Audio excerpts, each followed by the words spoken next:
जय गुरुजी संगत जी। गुरुजी ब्लेस्ड सत्संग चैनल में आप सभी का बहुत बहुत स्वागत है। संगत जी, आज का सत्संग वाकई में बहुत अद्भुत है। ये हमारी प्यारी और पुरानी संगत डॉक्टर नीलम सिंह आंटी का सत्संग है। आंटी की जर्नी बहुत बहुत प्यारी है, जिसमें गुरुजी ने पल पल उन्हें, उनके अंकल जी और उनके बच्चों को ब्लेस किया है। कहा तो संगत जी, उनके अंकल जी बिल्कुल भी नहीं मान रहे थे और गुरुजी के दरबार में बड़े गुस्से से पहुंचे। लेकिन गुरुजी की जो नजरें उनसे मिली, संगत जी, वो वहीं के होकर रह गए। उसके बाद संगत जी, आंटी और अंकल के जीवन में नित नए गुरुजी ने मिरेकल्स किए। बहुत सारी ब्लेसिंग्स उनको दी और उनके बच्चों को भी ब्लेसिंग्स दी। यह सत्संग हमें विश्वास दिलाता है कि गुरुजी अपने बच्चों को कभी अकेला नहीं छोड़ते। आप सभी से हाथ जोड़कर विनती है कि सत्संग को अंत तक सुने, पूरा सुने, पूरे भक्ति भाव के साथ सुने। मुझे पूरा विश्वास है कि आपको बहुत सारी ब्लेसिंग्स मिलेंगी और बहुत सारे सवालों के जवाब भी प्राप्त होंगे। संगत जी, अगर आप भी अपना सत्संग शेयर करना चाहते हैं तो हमें सुंदर लिखावट में हिंदी में ईमेल या व्हाट्सएप पर भेज सकते हैं। जय गुरुजी। शुक्राना गुरुजी। गुरुजी के श्री चरणों में कोटि कोटि प्रणाम और गुरुजी की सारी संगत को भी मेरा प्रणाम। गुरुजी का बहुत बहुत शुक्राना कि उन्होंने मुझे अपना सत्संग सुनाने का मौका दिया। संगत जी, हमें गुरुजी का बुलावा साल 2000 से 2001 से ही मिलना शुरू हो गया था। मेरी ननद की शादी नहीं हो रही थी तो पाल आंटी ने मुझसे कहा कि तू गुरुजी के आगे मत्था टेक, वहां जा, तेरी ननद की शादी हो जाएगी। मैंने यह बात अपने पति को बताई तो उन्होंने कहा कि मुझे किसी भी इंसान के आगे सिर नहीं झुकाना है, मैं वहां नहीं जाऊंगा। संगत जी, देखिए हमने कितने साल बर्बाद कर दिए। 2001, 2002, 2003 निकल गए।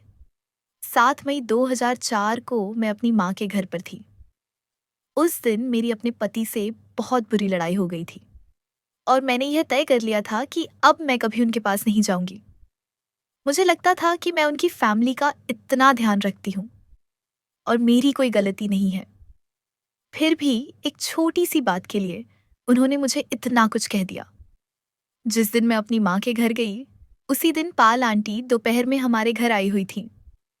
उन्होंने मुझे एम्पायर स्टेट का पता दिया और कहा कि नीलम, देख ले, गुरुजी बहुत शक्तिशाली हैं, तू एक बार जरूर जाना। संगत जी, मैंने पता तो ले लिया और उस दिन मदर्स डे था तो मैं अपने बच्चों को यह बोलकर ले गई कि चलो तुम्हें मैकडॉनल्ड्स ले चलती हूँ। मैं उन्हें खान मार्केट के मैकडॉनल्ड्स ले गई, लेकिन मेरा वहां से घर जाने का मन ही नहीं हुआ क्योंकि मैंने ठान लिया था कि मैं अब घर नहीं जाऊंगी। मुझे उनके साथ नहीं रहना था और मैं घर छोड़कर आ गई थी। मैं सोच रही थी कि अब मैं कहाँ जाऊं। जैसे ही मैंने अपने पर्स में हाथ डाला, मेरे हाथ में गुरुजी के एम्पायर स्टेट का पता आ गया। तब मैंने सोचा कि पाल आंटी आपको भगवान कहती हैं, चलो भगवान के दर्शन कर ही लेती हूँ। मुझे नहीं पता था कि लोधी रोड कैसे जाते हैं। मैं अलग अलग बसें बदलकर एम्पायर स्टेट पहुंची। जब मैं वहां गई तो मैंने देखा कि 3-4 संगत बैठी हुई थी और जब मैं दरबार में बैठी तो वहां गुरुजी का बहुत बड़ा स्वरूप लगा था। मैंने हाथ जोड़े और मैं भी संगत के साथ बैठ गई। जब मैंने गुरुजी को मत्था टेका तो मुझे लगा कि जैसे मुझे एक आवाज आई और वो मुझसे कह रही थी कि तू अकेली क्यों आई है। मैंने अपने आसपास देखा, लेकिन वहां कोई नहीं था। जब मुझे दोबारा वही आवाज सुनाई दी तब मुझे याद आया कि पाल आंटी कहती थीं कि गुरुजी टेलीपैथी से बात किया करते हैं। तो मैंने मन में ही गुरुजी को जवाब दिया कि गुरुजी, क्या आपको नहीं पता कि मैं यहाँ क्यों आई हूँ, कैसे आई हूँ, मेरा कितना बड़ा झगड़ा हुआ है। मुझे इतनी सी बात के लिए मेरे पति ने कितना कुछ कहा है। अब मैं वापस नहीं जाऊंगी। लेकिन संगत जी, गुरुजी महाराज ने मुझे वहां 5 मिनट भी नहीं बैठने दिया।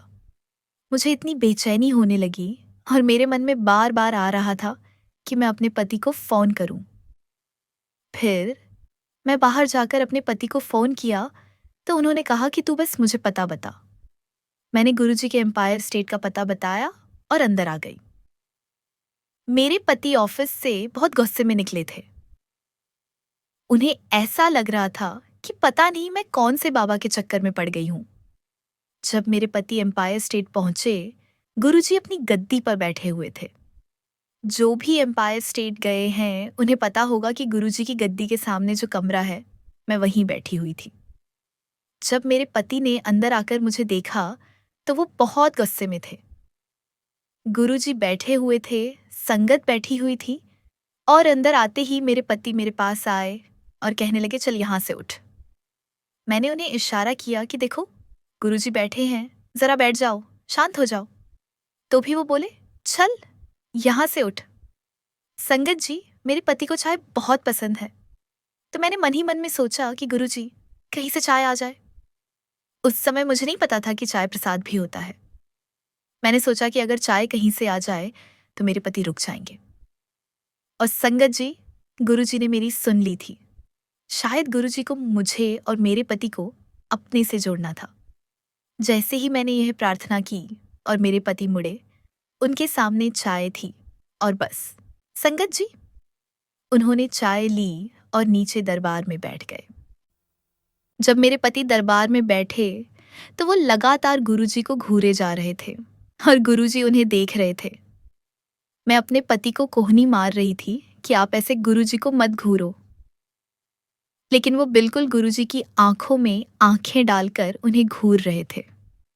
आज मेरे पति मुझे कहते हैं कि उस दिन गुरुजी ने शायद मुझे दी हुई दृष्टि दी थी कि मैं उनकी आंखों में देख पाया। जब वो वहां बैठे रहे और गुरुजी को देखते रहे तो मैंने महसूस किया कि उनका गुस्सा थोड़ा शांत हो गया है, वो थोड़े सामान्य हो गए हैं। तो मैंने उनसे कहा कि यहाँ पर लंगर भी करना होता है। और संगत जी, मेरे पति बिना किसी बहस के मान गए। उन्होंने कहा कि ठीक है। अब संगत जी, देखिए कि वो माने कैसे थे। गुरुजी ने उन्हें क्या दिखाया था, ये बात मेरे पति ने मुझे बाद में बताई थी। हुआ ये था संगत जी कि जब मेरे पति गुरुजी को घूर रहे थे और गुरुजी उन्हें देख रहे थे, तब जब बीच में कोई संगत आ जाती थी तो उनका ध्यान भटक जाता था। और जैसे ही उनका ध्यान भटकता तो मेरे पति चाय पीते पीते अपनी आंखें बंद कर लेते थे। और जैसे ही आंखें बंद करते, गुरुजी ने उन्हें दिखाया कि चारों तरफ ब्रह्मांड ही ब्रह्मांड है और गुरुजी यूनिवर्स के ऊपर बैठे हुए हैं और सारी गैलेक्सी उनके आसपास घूम रही है। इसका मतलब संगत जी, गुरुजी यह दिखाना चाह रहे थे कि वो इस ब्रह्मांड के सर्वोच्च मालिक है। He is the supreme of the universe. यह देखकर मेरे पति को बहुत बड़ा झटका लगा। बहुत हैरानी हुई कि यह गुरुजी ने मुझे क्या दिखाया। संगत जी, मैं आपको बताऊं कि मेरे पति फॉरेंसिक एक्सपर्ट हैं। ये उन लोगों में से हैं जो हर बात की तह तक जाते हैं।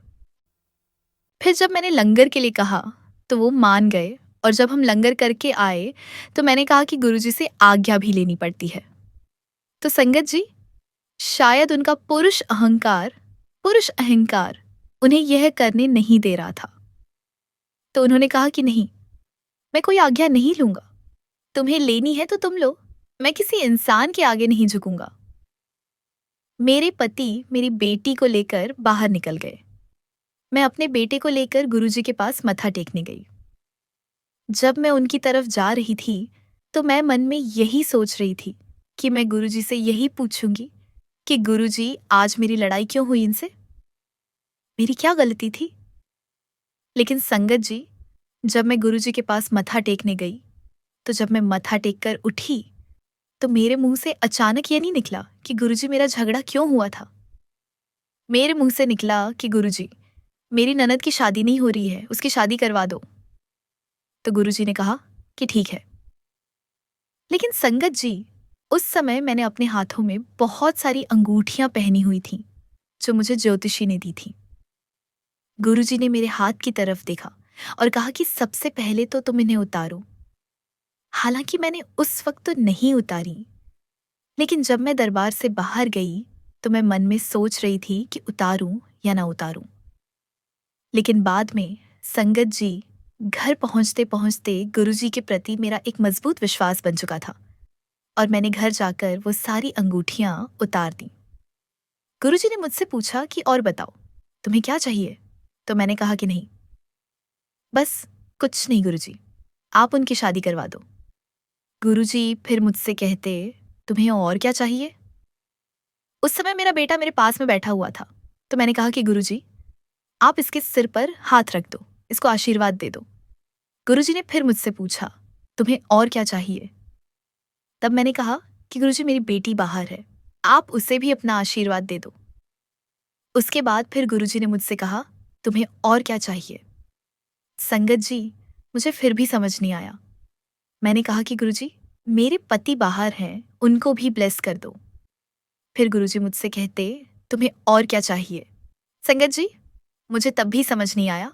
मैंने कहा कि गुरुजी, मुझे ब्लेस कर दो। उसके बाद गुरुजी ने मुझे फिर पूछा, तुम्हें और क्या चाहिए? संगत जी, प्लीज यकीन मानिए, गुरुजी ने जितनी बार भी मुझसे पूछा, मैंने उनकी ब्लेसिंग्स मांगी। काश मैं उनसे उनको मांग लेती, उनकी भक्ति मांग लेती तो बहुत अच्छा होता। उसके बाद गुरुजी मुझसे कहते हैं कि तुम्हारा नाम क्या है? तो मैंने कहा कि गुरुजी, डॉक्टर नीलम। तो गुरुजी कहते, अच्छा, डॉक्टर है? मैंने कहा, हाँ जी।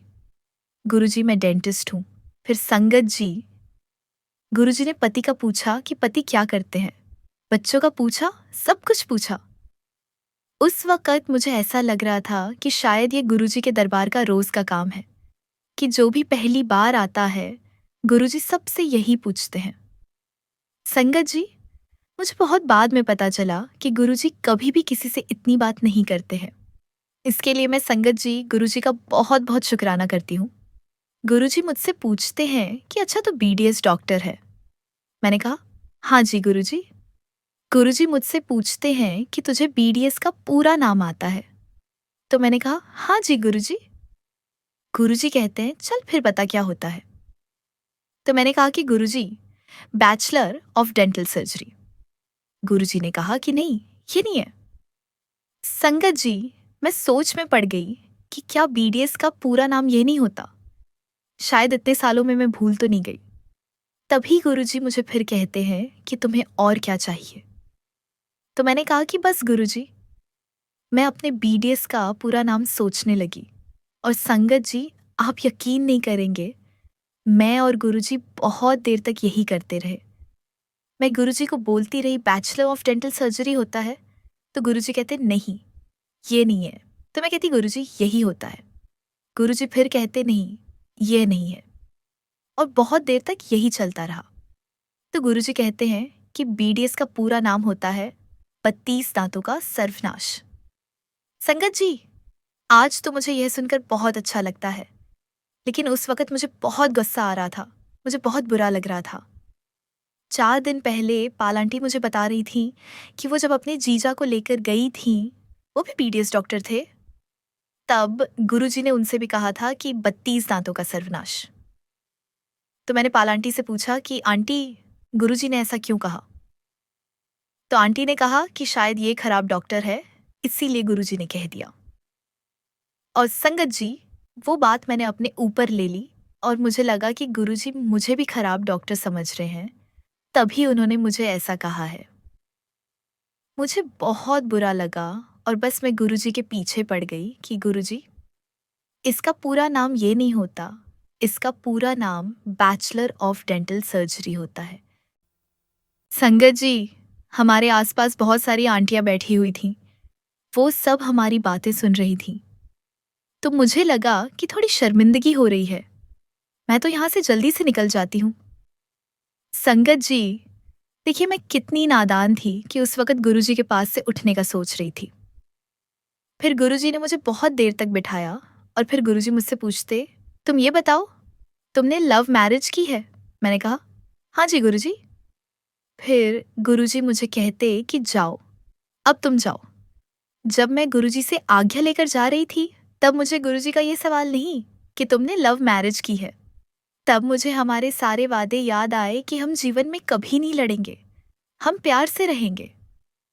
और जब मैंने गुरुजी से आज्ञा ली, तब गुरुजी ने कहा था कि अपनी ननद को अगले हफ्ते लेकर आना। उसके बाद संगत जी, मैं जितनी बार भी गुरुजी को मत्था टेकती, उतनी ही बार गुरुजी मुझे यही कहते, 32 दांतों का सर्वनाश। एक बार की बात है संगत जी, कि गुरुजी दरबार से अपने कमरे में जा रहे थे और हम सब दरबार में बैठे हुए थे। जैसे ही गुरुजी अपने कमरे में जाने के लिए हुए, सारी संगत अपनी जगह पर खड़ी हो गई। गुरुजी ने जैसे ही मुझे पार किया, 2 कदम चले ही थे कि वापस मुड़े और मुझे कहते, 32 दांतों का सर्वनाश। और गुरुजी ने मुस्कुराया और अपने कमरे में चले गए। एक दिन संगत जी, मैं यह सोचकर गई कि आज गुरुजी मुझे ऐसा बोलकर दिखाएं कि 32 दांतों का सर्वनाश, फिर मैं उन्हें जवाब दूंगी। और जैसे ही मैंने गुरुजी को मत्था टेका और मैं मन ही मन सोच रही थी कि बस गुरुजी बोलिए, आप बोलकर दिखाइए। जैसे ही मैंने मत्था टेका, गुरुजी ने मुझे कहा, 32 दांतों का सर्वनाश, तो तुरंत ही मेरे मुंह से निकला कि नहीं गुरुजी, 32 दांतों का सही इलाज। संगत जी, गुरुजी मुझ पर इतना खुश हुए, बहुत उन्होंने मुझे ब्लेसिंग्स दी, बहुत आशीर्वाद दिया। मुझे ऐसा लग रहा था जैसे वो मेरे बीडीएस को ब्लेस कर रहे हों। उस दिन गुरुजी मेरे जवाब से बहुत बहुत खुश थे और उसके बाद गुरुजी ने मुझे फिर कभी नहीं कहा 32 दांतों का सर्वनाश। गुरुजी ने जब मेरी ननद के लिए कहा था कि शादी होगी तो वो होनी ही थी, लेकिन संगत जी, उनकी शादी थोड़ी देर से हुई। एक दिन मैं और मेरे पति गुरुजी से पूछने गए थे कि गुरुजी इसकी शादी कब होगी, तो गुरुजी मुझे कहते कि डॉक्टर, तुम्हारे सारे काम देर से होते हैं, ये काम भी देर से होगा। तो संगत जी, हमें समझ आ गया कि गुरुजी बस ऐसा बोलकर गए हैं, तो भले काम देर से होगा लेकिन काम हो जाएगा। और फिर संगत जी, उसके बाद हमने गुरुजी के पास जाना शुरू कर दिया।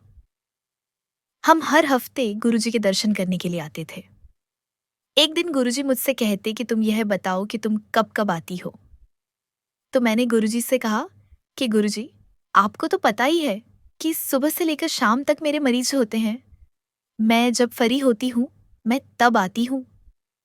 गुरुजी मुस्कुराए और कहने लगे कि जब तुम्हारा मन करे तुम तब आ जाया करो।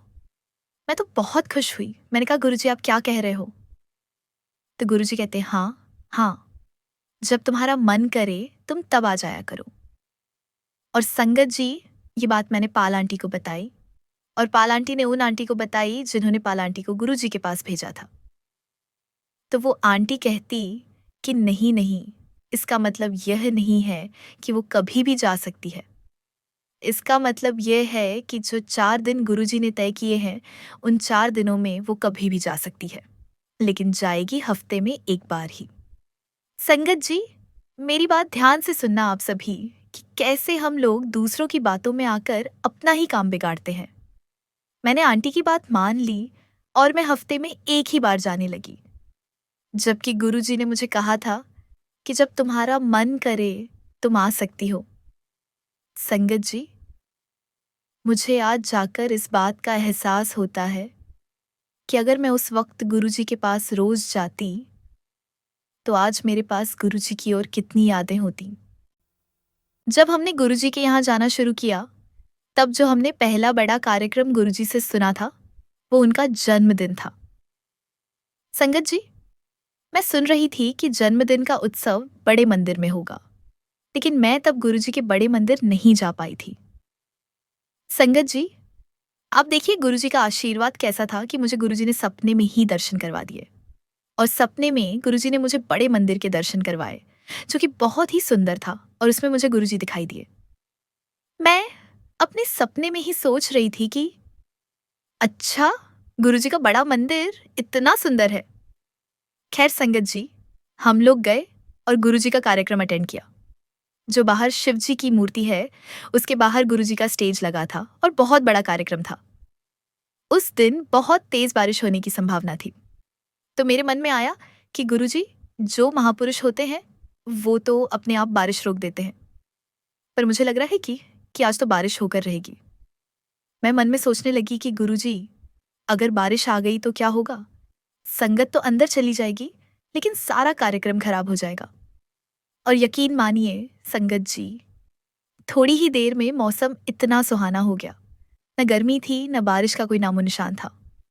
बहुत प्यारी ठंडी हवा चलने लगी और मैं सोचती कि अब बारिश होगी, अब बारिश होगी। लेकिन संगत जी, वहां बारिश नहीं हुई। जब हम लोग कार्यक्रम अटेंड करके बाहर निकले, तब बाहर हमने देखा तो बहुत बहुत बारिश थी। चारों तरफ बहुत गीला था। लेकिन उस दिन वहां बड़े मंदिर में बारिश नहीं हुई थी। अब संगत जी, हम लोग उस दिन गुरुजी को जब मत्था टेकने के लिए जा रहे थे, तब मेरा बेटा मुझे कहता है कि मम्मी, ये सब सेवादार कहते रहते हैं कि बच्चों को मत लाओ मत लाओ, आप एक काम करो, आज गुरुजी से पूछ ही लो कि क्या मैं बच्चों को ला सकती हूँ। क्योंकि मम्मी, मुझे गुरुजी के पास बहुत मन लगता है और जन्मदिन वाले दिन गुरुजी के पास पहुंचना बहुत मुश्किल होता था, खासकर जब आपको आज्ञा लेनी हो। उस दिन सभी सेवादारों ने एक लंबी सी चेन बना ली थी अपने हाथों को पकड़कर और गुरुजी को घेर रखा था, तो कोई भी संगत गुरुजी के पास नहीं पहुंच सकती थी। सभी संगत को दूर से ही गुरुजी को नमस्कार करना था और जाना था। लेकिन मेरा बेटा मेरे पीछे पड़ गया कि मम्मी, आज गुरुजी का जन्मदिन है। अगर आज आप पूछेंगी ना गुरुजी से, तो वो कभी मना नहीं करेंगे, और अगर एक बार गुरुजी ने मुझे आने की हाँ कर दी, तो फिर मैं किसी सेवादार की बात नहीं मानूंगा, मैं जरूर आऊंगा। संगत जी, मैं अपने बेटे को बार बार कह रही थी कि नहीं बेटा, अभी ऐसे हम गुरुजी से नहीं पूछ सकते। और संगत जी, जब मैं एकदम से पलट कर देखती हूँ तो मेरा बेटा मेरे पास नहीं था, और जैसे ही मेरी नजर पड़ती है, वो क्या करता है संगत जी? वो सेवादारों को पार करके गुरुजी के पास पहुंच जाता है और उनके चरणों में लेट जाता है, और वो वहां से मुझे इशारा करता है कि मम्मी पूछो पूछो। मैं भी उसको लेने के लिए सेवादारों को पार करके नीचे से होते हुए गुरुजी के पास पहुंच गई, और वो मुझे जल्दी जल्दी इशारा कर रहा था कि मम्मी पूछ लो, जल्दी से पूछ लो। तब मैंने कहा कि गुरुजी, मेरा बेटा आगे से शरारत नहीं करेगा, अगर आपकी आज्ञा हो तो मैं दरबार में ले आऊं। तो गुरुजी मुझसे कहते कि कहाँ है बेटा? मैंने कहा, गुरुजी यह रहा नीचे। और जैसे हम नीचे देखते संगत जी, वो चला गया, मुझे फंसाकर चला गया, भाग गया। तो गुरुजी कहते हैं कि हाँ, कोई बात नहीं, तुम ले आओ उनको दरबार में। गुरुजी ने चोला छोड़ने से पहले मुझे कह दिया था कि डॉक्टर, 15 दिन में एक बार और अब बच्चे नहीं आएंगे। क्योंकि संगत जी, गुरुजी को पता था कि आगे चलकर सेवादार बोलेंगे। लेकिन संगत जी, मैं और मेरे पति पीछे पड़ गए कि नहीं गुरुजी, हमें तो आना है, हमें तो रोज आना है। तो गुरुजी ने कहा कि अगर रोज आना है तो एक बार तू आएगा और एक बार तेरी पत्नी आएगी, और अगर ऐसा नहीं तो 15 दिन में दोनों एक बार आना। तो इस तरह से संगत जी, गुरुजी ने समाधान भी दे दिया था, और फिर हम लोग हर 15 दिन में जाने लगे। अब संगत जी, मेरा बेटा और मेरी बेटी दोनों का जन्मदिन एक ही महीने में आता है, एक का 21 अक्टूबर को और एक का 2 अक्टूबर को। तो एक बार की बात है, 2 अक्टूबर यानी कि गांधी जयंती के दिन जब छुट्टी होती है, उस दिन हमने अपने दोनों बच्चों का जन्मदिन एक साथ मनाया। उस दिन संगत जी, पाल आंटी का मेरे पास फोन आया जन्मदिन की बधाई देने के लिए, और वो मुझसे कहने लगी कि तुम तो अभी एम्पायर स्टेट में होगी ना? तो मैंने कहा कि नहीं, मैं तो घर पर हूं। तो पाल आंटी मुझसे कहने लगी, क्या तुम पागल हो? आज तुम्हारे बच्चों का जन्मदिन है और तुम उनको आशीर्वाद दिलाने के लिए गुरुजी के पास नहीं ले जा सकती थी। और संगत जी, मुझे लगा कि आंटी बिल्कुल सही कह रही हैं। उस वक़्त रात के 10 बज चुके थे। मैंने वहां मौजूद सबको कहा कि अब पैकअप है, आप लोग सब अपने अपने घर जाओ। सब कुछ समेटते समेटते 10:30 बज गए। और संगत जी, जब हम लोग एम्पायर स्टेट के लिए निकले, तब तक बहुत तेज बारिश हो रही थी। सब जगह ट्रैफिक जाम हो गया था, घुटनों घुटनों पानी था। मैं अंदर ही अंदर मन में गुरुजी से प्रार्थना कर रही थी कि गुरुजी, मुझे माफ कर दो कि मैं आपके पास नहीं आ पाई। बस गुरुजी, किसी भी तरह से अपने पास बुला लो, बच्चों का आशीर्वाद दे दो, आज उनका जन्मदिन है। सब कुछ करते करते हम लोग रात के 12 बजे एम्पायर स्टेट पहुंचे, और जैसे ही हम पहुंचे संगत जी, वहां बाहर सिंगला आंटी खड़ी थी, और हमें देखते ही बहुत नाराज हुई और कहने लगी कि आंटी, ये कोई वक़्त है आने का? और आज तो गुरुजी वैसे ही बहुत गुस्से में है। जो संगत आ रही है उसे डांट पड़ रही है। ये कौन सा समय होता है गुरुजी के पास आने का? तो मैंने आंटी से कहा कि आंटी, प्लीज देख लीजिए कितनी तेज बारिश हुई है, हम लोग ट्रैफिक में फंस गए थे, जैसे तैसे यहाँ पहुंचे हैं। आज बेटे का जन्मदिन है, बस किसी भी तरह से गुरुजी का आशीर्वाद दिलवा दो। सिंगला आंटी कहने लगी कि नहीं नहीं, ये तो मुमकिन नहीं हो सकता, क्योंकि गुरुजी अब अपने कमरे में जा रहे हैं। तो हमने आंटी से कहा कि आंटी प्लीज किसी भी तरह से हमें गुरुजी के दर्शन करवा दो। तो आंटी ने कहा कि गुरुजी अपने कमरे में जा रहे हैं, तो वहां पर बहुत थोड़ा सा दरवाजा खुला हुआ था। बोली कि इस दरवाजे में से तुम्हें जितने गुरुजी के दर्शन हो जाएं उतने कर लेना। और संगत जी, बस हमने गुरुजी को जाते हुए देखा, बस हमने गुरुजी को पीछे से देखा और हमने वहीं से प्रणाम किया। मेरी आंखों में आंसू थे। आज हमें अपने बच्चों का जन्मदिन गुरुजी के साथ मनाना था। मैं पहले क्यों नहीं आ गई, जल्दी क्यों नहीं आ गई। ऐसे में संगत जी, एक सेवादार अंकल आए और कहने लगे कि आंटी, अब मंदिर बंद हो गया है, अगर आप लोगों ने लंगर नहीं किया है तो लंगर करके जाना। तो मैंने उनसे कहा कि अंकल, आज मेरे बेटे का जन्मदिन है और आज हम लंगर तो नहीं करेंगे, आज हमारा बिल्कुल पेट भरा हुआ है। अगर आप बस गुरुजी के दर्शन करवा देते तो बहुत अच्छा होता। तो सेवादार अंकल कहते कि नहीं नहीं, वो तो मुमकिन ही नहीं है, गुरुजी अपने कमरे में जा चुके हैं। वहां पर सब कुछ समेटा जा रहा था और जो सेवादार अंकल हमें देखते, उन्हें लगता कि कोई संगत आई हुई है, तो वो यही कहते कि आंटी आप जल्दी से लंगर कर लो, मंदिर बंद होने वाला है। और मैं उनसे बस यही कहती जाऊं कि अंकल, लंगर तो नहीं करेंगे, हमारा पेट भरा हुआ है, बस गुरुजी के दर्शन हो जाते तो अच्छा होता। तो अंकल फिर जवाब देते हैं कि नहीं आंटी, यह तो मुमकिन नहीं है, क्योंकि गुरुजी अपने कमरे में जा चुके हैं। जो भी सेवादार आ रहे थे, मैं उन सबको यही अनुरोध करती जा रही थी, लेकिन हर एक सेवादार मुझे मना करते जा रहे थे और यही कह रहे थे कि बस गुरुजी के दर्शन तो नहीं होंगे, वो कमरे में जा चुके हैं। वहां एक आंटी थी जो हमें लगातार देख रही थी। तो वो आंटी हमें कहती है कि आप लोग एक काम करो, आप सीधे अंदर चले जाओ, ज्यादा से ज्यादा क्या होगा कि आपको डांट पड़ जाएगी, तो गुरुजी की डांट खा लेना। तो मुझे लगा कि आंटी बिल्कुल सही कह रही हैं और हम लोग जल्दी से दरबार में पहुंच गए। हम अंदर गए और किचन के सामने जाकर बैठ गए। वहां पर जो भी सेवादार थे, वो फिर हमें देखकर यही कहते हैं कि आंटी, आप लोग अभी आए हो, आपने लंगर नहीं किया है तो आप लंगर कर लो। मैंने उनको भी मना किया कि हम लंगर नहीं करेंगे। मैंने सेवादार अंकल को भी यही बात बोली कि अंकल, मेरे बेटे का जन्मदिन है, अगर गुरुजी का आशीर्वाद मिल जाए तो बहुत अच्छा होगा। और संगत जी, यही शब्द मैं लगातार सबको बोलती जा रही थी। इतने में संगत जी क्या हुआ, मैंने देखा कि मेरे पास मेनका गांधी बैठी हुई है। जैसे ही मैंने उनको देखा, मैंने उन्हें धन्यवाद बोला, तो उन्होंने मुझे कहा कि किस लिए, आपकी वजह से मेरा मांसाहार नॉन वेजिटेरियन छूट गया है। तो वो मुझसे कहती कैसे, और फिर मैंने उनको बताया कि कैसे। संगत जी, जब मैं उनको बता रही थी कि मेरा मांसाहार कैसे छूटा, तभी गुरुजी बाहर आए और गुरुजी का लख लख शुक्राना कि वो बाहर आए। बाहर गुरुजी आकर के जैसे ही बैठे, तभी मेनका गांधी बोलती हैं कि गुरुजी, इन्होंने मांसाहार छोड़ दिया है। तो गुरुजी ने मेरी तरफ देखा और कहा, बहुत बढ़िया किया। अब संगत जी, हम लोग काफी देर वहां बैठे रहे। मुझे अंदर से डर भी लग रहा था कि गुरुजी की डांट न पड़ जाए।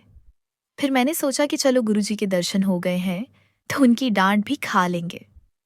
इतने में संगत जी क्या हुआ कि गुरुजी ने हमें इशारे से अपने पास बुलाया और जैसे ही मैं गुरुजी के पास गई, गुरुजी ने मुझसे पूछा कि लंगर किया। मैं बोलने ही वाली थी कि गुरुजी, मेरा पेट भरा हुआ है, तभी गुरुजी ने कहा कि जाओ, पहले लंगर करो और फिर मुझसे बात करना। हम भागे भागे किचन में गए और मैंने वहां अंकल को बोला कि अंकल, मैंने अभी आपको बताया था कि हमारा पेट बिल्कुल भरा हुआ है, लेकिन गुरुजी का आदेश हुआ है तो उनकी बात तो माननी पड़ेगी। अंकल, आप ऐसा करो कि हमें एक रोटी दो, हम उसमें से 4 बाइट करेंगे और हम लोग खा लेंगे, ताकि गुरुजी की बात भी रह जाएगी और हमारा भी हो जाएगा। अंकल ने कहा ठीक है। अब संगत जी, हम लोग लंगर करके वापस अंदर गए, गुरुजी के पास जाकर बैठे और आप यकीन नहीं करेंगे, हम लोग जब गुरुजी के पास जाकर बैठे तो वहां दरबार में हमें दुगुना लंगर प्रसाद खाना पड़ा। हम चारों के लिए अलग अलग लंगर प्रसाद आया। गुरुजी ने बोला, खाओ। अब मैं गुरुजी को देखूं और गुरुजी मेरी तरफ मुस्कुरा रहे हैं। मैंने भी मुस्कुराया और हम चारों ने एक दूसरे की तरफ देखा और चुपचाप लंगर खाना शुरू कर दिया। इतना ही नहीं संगत जी, 4 चाय प्रसाद के गिलास भी आ गए और गुरुजी ने कहा कि लो, चाय प्रसाद पियो। संगत जी, हमारी क्या हालत हुई होगी आप समझ सकते होंगे। और गुरुजी हमारी तरफ देखकर मुस्कुराते जा रहे हैं और हमें सब कुछ खाना पीना पड़ रहा है। बहुत सारा लंगर प्रसाद था, लेकिन उस दिन गुरुजी की मुस्कुराहट में हमने धीरे धीरे वो लंगर प्रसाद खत्म कर लिया। एक जगह मैं यही वाला सत्संग सुना रही थी, तब वहां मुझे एक सेवादार अंकल ने कहा, क्या आंटी, आपने ध्यान दिया कि गुरुजी ने आपकी पूरी फैमिली को अपने सामने बिठाकर लंगर करवाया है, और यह सबसे बड़ी ब्लेसिंग्स है। न जाने कितने कर्म आपके गुरुजी ने काट दिए होंगे। तब मुझे एहसास हुआ कि वाकई में गुरुजी ने मुझे कितनी बड़ी ब्लेसिंग्स दी है। गुरुजी का लख लख शुक्राना। गुरुजी की आपने मेरी जिंदगी की कितनी प्यारी यादें दी हैं। उस दिन हम लोग बहुत धीरे धीरे लंगर प्रसाद कर रहे थे और मेरे गुरुजी कितने प्यारे हैं। हम लोग संगत जी जितनी देर तक लंगर प्रसाद करते रहे, गुरुजी हमारे सामने बैठे रहे। फिर जब लंगर प्रसाद हो गया तो गुरुजी ने अपने इशारे से हमें अपने पास बुलाया। मुझे ऐसा लग रहा था कि मैं जल्दी से गुरुजी को बता दूं कि गुरुजी, आज मेरे दोनों बच्चों का जन्मदिन है। और बस मैं बोलने ही वाली थी कि गुरुजी ने कह दिया, हाँ हाँ, कल्याण कर दिया।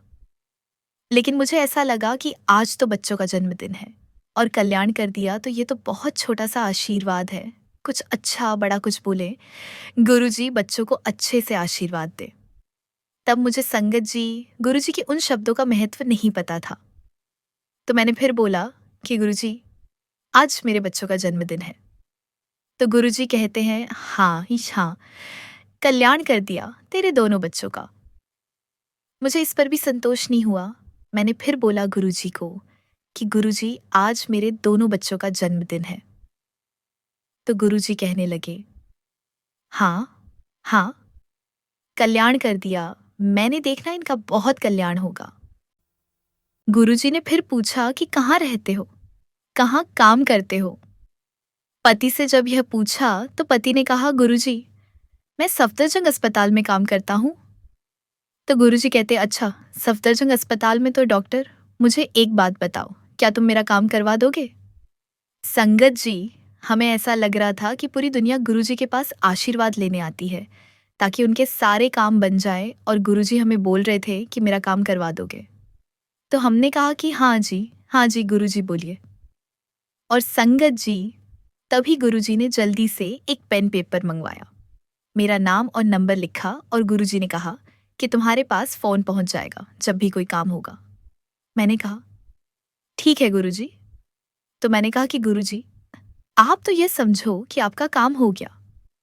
तो गुरुजी मुझे कहते, हाँ हाँ, काम काम तो मेरा हो गया। मैं सोच में पड़ गई कि गुरुजी को मुझसे काम भी करवाना है और गुरुजी कह रहे हैं कि मेरा काम हो गया। उसके बाद संगत जी, गुरुजी हमसे बिल्कुल सामान्य तरीके से बात करने लगे। तभी गुरुजी मेरे पति को कहते कि तुम अपने दोस्तों को लेकर आना, मैं उनको ब्लेस करूंगा। फिर मुझे कहते गुरुजी कि तुम अपनी सहेलियों को लेकर आना, तुम अपने मरीजों को लेकर आना, मैं उन सबको ब्लेस करूंगा जो मरीज से बहुत ज्यादा बीमार हैं, उनको लेकर आना, मैं उनको ब्लेस करूंगा। उसके बाद गुरुजी ने हमसे काफी देर तक बात की और बहुत देर बाद हम लोगों ने गुरुजी से आज्ञा ली और हम लोग जाने लगे। और सोचिए संगत जी, कई सारे सेवादार हमारा इंतजार कर रहे थे क्योंकि उनको सब कुछ समेटना था। जैसे हम लोग बाहर तक पहुंचे, तभी सिंगला अंकल मेरे पास आए और कहने लगे कि डॉक्टर आंटी, गुरुजी आपको अंदर बुला रहे हैं। और सोचिए संगत जी, यह पल कितना प्यारा लगता है कि रब ने आपको दोबारा अपने पास कुछ देने के लिए बुलाया है। जैसे ही मैं दरबार में गई, गुरुजी ने बहुत प्यारी मुस्कुराहट के साथ मुझे एक लिफाफा दिया। उस लिफाफे के ऊपर लिखा हुआ था, अक्टूबर 2004। और मैं इतनी खुश हो रही थी संगत जी कि मुझे रब ने बुलाकर कुछ दिया है। सोचिए संगत जी, जहां संगत को डांट पड़ रही थी, गुरुजी नाराज हो रहे थे, वहां मैं गुरुजी के पास इतनी देर तक बैठी। गुरुजी ने अपने सामने मुझे लंगर प्रसाद करवाया, चाय प्रसाद पिलवाई और मुझे वापस दोबारा बुलाकर कुछ दिया। इससे पहले संगत जी, मैं यह बताऊं कि लिफाफे में क्या था। मैं आपको यह बात बताना चाहती हूँ कि जब हम गुरुजी के दरबार में आना शुरू हुए थे, तब मेरा बेटा सभी संगत के गले में गुरुजी का लॉकेट देखा करता था। संगत जी, मेरा बेटा बहुत शर्माता है, लेकिन वो फिर भी हर संगत के पास जा जाकर पूछता था कि आंटी, यह आपको लॉकेट किसने दिया? और जब आंटी बताती कि लॉकेट हमें गुरुजी ने दिया, तो उसकी बड़ी इच्छा थी कि गुरुजी उसको लॉकेट पहनने के लिए दे। इतना ही नहीं संगत जी, उसने सिंगला अंकल के बेटे से भी दोस्ती कर ली थी और वो जाकर हर संगत से कोशिश करता था कि प्लीज मेरे लिए गुरुजी से बात करो, मुझे गुरुजी से लॉकेट दिलवाओ। यहाँ तक कि संगत जी, मेरा बेटा मुझे भी कहता था, मम्मी आपसे गुरुजी कितनी बातें करते हैं, आप प्लीज मेरे लिए गुरुजी से लॉकेट मांग लो। तो मैंने उससे कहा कि बेटा, जब पहले दिन ही गुरुजी ने मुझे इतना मौका दिया मांगने के लिए, मैंने तभी कुछ नहीं मांगा, तो मैं लॉकेट तो नहीं मांगूंगी। और देखिए संगत जी, जब मैं दरबार से बाहर निकली लिफाफा लेकर, तो दोनों बच्चे बड़े खुश होकर पूछ रहे थे कि मम्मी बताओ, गुरुजी ने क्या दिया है। और जब हमने लिफाफा खोला तो मेरे बेटे के जन्मदिन पर इतने सालों के बाद उसकी इच्छा पूरी होने जा रही थी। गुरुजी महाराज ने उस लिफाफे में 2 लॉकेट स्वरूप दिए थे। और संगत जी, मैं आपको बता नहीं सकती, दोनों बच्चे इतने खुश हुए, इतने खुश हुए। दोनों ने फटाफट वहीं पहन लिया और खुश होकर कहने लगे कि मम्मी देखो, गुरुजी ने गिफ्ट दिया। संगत जी, ऐसे तो बहुत सारे सत्संग हैं गुरुजी के, लेकिन मैं आपके साथ एक छोटा सा सत्संग साझा करती हूँ। दिवाली का समय था और मैंने गोल्डन और ब्लैक रंग का लहंगा पहना हुआ था। संगत जी, मैंने देखा था कि गुरुजी के यहाँ पर सभी संगत बहुत सुंदर सुंदर तैयार होकर आती थी और मेरी सास मुझे काले कपड़े पहनने नहीं देती थी। तो मैं उनसे कहती कि गुरुजी के यहाँ तो काले कपड़े चलते हैं। उस दिन मैं बहुत अच्छे से तैयार होकर गुरुजी के पास गई और जब मैं जा रही थी तो मुझे रास्ते में याद आया कि आज दिवाली है, अमावस्या है और मेरी सास मुझे अक्सर काले कपड़े पहनकर जाने के लिए मना करती है। तो कहीं आज मैंने कुछ गलत तो नहीं कर दिया काले कपड़े पहनकर। जब मैं बड़े मंदिर पहुंची तो सारी संगत बहुत ही रंगीन कपड़ों में थी और मुझे लगा कि अरे बाप रे, मैं अकेली काले कपड़े में हूं। कहीं ऐसा न हो कि कोई सेवादार मुझे टोक दे। मैं चारों तरफ देख रही थी कि कोई तो संगत मुझे मेरे कपड़ों जैसी मिल जाए, लेकिन किसी ने भी काला और गोल्डन नहीं पहना था। मुझे ऐसा लग रहा था कि अगर आज गुरुजी ने मुझे कह दिया तो ये जो मेरी पसंदीदा ड्रेस है, यह मैं फिर कभी नहीं पहन पाऊंगी। मैं गुरुजी से प्रार्थना करने लगी कि गुरुजी, बस मुझे कोई एक तो दिखा दो जिसने काले कपड़े पहन रखे हों। लेकिन संगत जी, क्या आप यकीन कर सकते हैं, जब गुरुजी आए तो गुरुजी ने खुद ही काले और गोल्डन कपड़े पहने हुए थे। और संगत जी, मैं बहुत बहुत खुश हुई कि गुरुजी ने मेरे जैसे कपड़े पहने हुए थे और उसके जरिए गुरुजी ने मुझे जवाब भी दिया कि किसी भी वहम में मत पड़ो, कोई भी काला सफेद कुछ भी नहीं होता। ऐसे ही संगत जी, एक दिन मैं गुरुजी के दरबार गई तो गुरुजी के बाईं तरफ बैठी हुई थी महबूबा मुफ्ती और उनके दाईं तरफ मैं बैठी हुई थी। वो वहां बैठकर लंगर कर रही थीं और हम यहाँ पर उन्हें बैठकर देख रहे थे। तभी गुरुजी ने उनको कहा कि ऐसा कर, 2 रोटी खा ले, तुझे सीएम बना दूंगा। थोड़ी देर बाद जब महबूबा मुफ्ती गुरुजी से आज्ञा लेने लगी तो उन्होंने गुरुजी को कहा कि गुरुजी, अस्सलाम वालेकुम। और संगत जी, गुरुजी ने बहुत प्यार से उनको कहा वालेकुम अस्सलाम। और गुरुजी के मुंह से ये शब्द सुनना बहुत बहुत प्यारा लग रहा था। गुरुजी उस समय बहुत प्यारे लग रहे थे और पूरे हफ्ते मुझे गुरुजी वालेकुम अस्सलाम करते हुए नजर आए और मुझे बहुत बहुत प्यारे लग रहे थे। गुरुजी, उनकी छवि मेरी आंखों में बस गई थी और संगत जी, जब मैं 1 हफ्ते के बाद गुरुजी के दरबार में गई, क्या आप यकीन कर सकते हैं? जैसे ही गुरुजी ने मुझे देखा, उन्होंने मुझे कहा, "वालेकुम अस्सलाम आंटी।" और बस मैं गुरुजी को देखती रह गई और गुरुजी मेरी तरफ देखकर मुस्कुराने लगे। और देखिए संगत जी, ये बात मैंने किसी से भी नहीं कही थी और गुरुजी ने ठीक उसी अंदाज में हाथ उठाकर जैसे सब करते हैं, "वालेकुम अस्सलाम" कहा और मैं बहुत-बहुत खुश हुई। संगत जी, गुरुजी सब कुछ जानते हैं। उनको सबका पता है, सबके मन की बात पता है, सबके दिल में क्या चल रहा है, सब पता है। अब संगत जी, एक दिन की बात है, मेरे मन में एक शक आया और मैं सोच में पड़ गई कि गुरुजी ने मुझसे पहले दिन ही सब कुछ पूछ लिया था। और मेरे मन में आया कि क्या गुरुजी ने कभी ऐसा कुछ बताया जो सिर्फ मुझे पता है और किसी को भी नहीं। यही सोचते संगत जी, मैं गुरुजी के पास जा रही हूँ और मेरे मन में ये शक चल रहा है। मुझे माफ करना गुरुजी, मैं आप पर शक करते हुए जा रही हूँ। और संगत जी, जैसे ही मैंने गुरुजी को मथा टेका, गुरुजी ने मुझे कहा कि तुम यह बताओ, तुम मौलाना आजाद से हो? मैंने कहा, हाँ जी गुरुजी। और संगत जी, मौलाना आजाद मेरे मेडिकल कॉलेज का नाम है। देखिए संगत जी, मैंने कॉलेज का नाम तो किसी को भी नहीं बताया था और कैसे गुरुजी आपका शक दूर करते हैं। उस दिन मैंने कान पकड़ लिए कि गुरुजी, मैं कभी आप पर शक नहीं करूंगी। अब संगत जी, एक बार मैं गुरुजी के दरबार में अपनी एक दोस्त को लेकर गई। अक्सर हम तभी उनके पास जाते हैं जब हम किसी परेशानी में होते हैं। जैसे ही हम दरबार में पहुंचे, मेरी दोस्त ने मुझसे कहा, मुझे गुरुजी से मिलवा दो। मैंने उससे कहा, हाँ, बस अभी करवाती हूँ। जैसे ही वह मथा टेकने के लिए झुकी, गुरुजी ने उसे देखकर कहा, चल, आई बड़ी डॉक्टरनी की वकील। संगत जी, यह सुनकर मैं दंग रह गई। गुरुजी को कैसे पता चला कि वह भी डॉक्टर है? और हम दोनों के बीच क्या बात हुई, यह सब उन्हें कैसे पता था? संगत जी, ऐसे बहुत सारे छोटे छोटे पल हैं जो गुरुजी की शक्ति का एहसास कराते हैं। एक बार की बात है, मुझे हाइपोथायराइडिज्म हो गया था। मेरे पति ने मुझसे कहा, एक काम करो, अपनी रिपोर्ट गुरुजी को जाकर बता दो। मैं सोच में पड़ गई कि क्या गुरुजी को रिपोर्ट भी बताते हैं।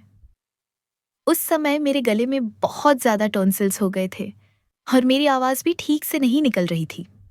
जब मैं और मेरे पति गुरुजी के दरबार में पहुंचे तो मैंने उनसे कहा, गुरुजी, मुझे हाइपोथायराइडिज्म हो गया है। गुरुजी ने पूछा, कि? मैंने फिर धीरे से बोला, गुरुजी, मुझे हाइपोथायराइडिज्म हो गया है। गुरुजी ने फिर पूछा, कि? संगत जी, ऐसा 3 बार हुआ।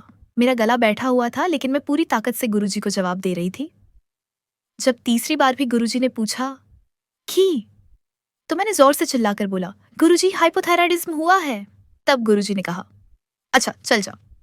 मेरे मन में आया, चल जा। गुरुजी ने मुझसे 3 बार इतनी जोर से चिल्लाया और बस इतना ही कहा, चल जा। वहां पर सिंगला अंकल खड़े थे। मैंने उनसे कहा, सिंगला अंकल, ऐसी बात है लेकिन गुरुजी ने तो कोई हल ही नहीं दिया। सिंगला अंकल ने पूछा, अच्छा बताओ, गुरुजी ने क्या कहा? मैंने बताया, गुरुजी ने मुझे 3 बार बुलवाया और आखिरी बार सुनकर कहा, चल जा। सिंगला अंकल बोले, तो बस फिर आंटी, गुरुजी ने कह तो दिया कि बीमारी जा जा, मतलब आपकी बीमारी अब ठीक हो गई है, अब आपको कोई तकलीफ नहीं होगी। संगत जी, विश्वास कीजिए, मैं आज भी हर महीने अपना टेस्ट करवाती हूँ और मेरा थायराइड बिल्कुल सामान्य है। मुझे अब कोई बीमारी नहीं है। संगत जी, एक डॉक्टर होने के बावजूद क्या मुझे नहीं पता था कि मुझे क्या हुआ था? लेकिन गुरुजी महाराज ने मुझसे 3 बार जोर से चिल्लाकर मेरी बीमारी हमेशा के लिए ठीक कर दी। जय गुरुजी, शुक्राना गुरुजी, लख लख शुक्राना गुरुजी। संगत जी, मेरे जीवन में ऐसे बहुत से वाक़ये हुए हैं जो मैं फिर किसी दिन, जब गुरुजी महाराज की आज्ञा होगी, आप सभी के साथ साझा करूंगी। तब तक मैं अपनी वाणी को यहीं विराम देती हूँ। जय गुरुजी, शुक्राना गुरुजी।